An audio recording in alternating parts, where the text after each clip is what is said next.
From our North Idaho newsroom tonight, all the snow in the mountains is pushing wildlife closer to populated areas in search of food. Idaho Fish and Game says it's been a record year for moose roadkill between Sandpoint and the Canadian border. KXLY4's Annie Bishop is live along I-90 tonight. So Annie, where does the meat from those go? Oh, when it can, Fish and Game will call on volunteers who will actually come to the side of the road and pick up the animal carcass and salvage that meat, then donate what they can to local food banks.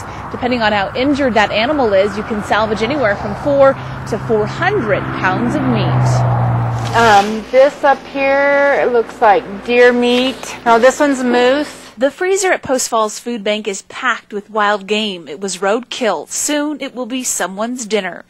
Kathy Larson, food bank manager, says they can't afford to buy meat on their own. Meat is expensive. We only have a little budget, and if we use our budget to buy the meat, then we don't have the money for the peanut butter and the canned fruits and things like that.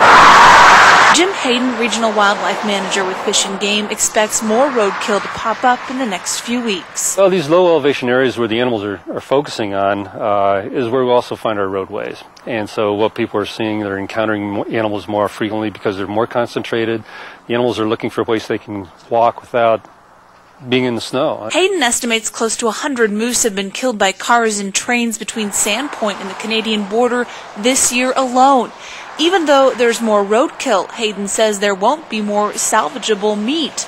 Most of the salvaging is done by volunteers. It's tremendously hard work, tremendously difficult, tremendously dirty work. I have a tremendous amount of respect for the people that do it, and we don't get a lot of folks doing it just because it's such a chore. Hayden says most of the time the meat isn't even salvageable. He says some animals may be sick and wouldn't be safe to eat. We're happy with what we get, and I'm sure that the Fish and Game is doing everything they can to get to every animal that they know. And Hayden says dusk and dawn about this time right now are peak times when animals could be crossing roadways. So if you're out and about during those times, just watch out for those animals on the side of the road. Reporting live along I-90, Annie Bishop, KXLY4.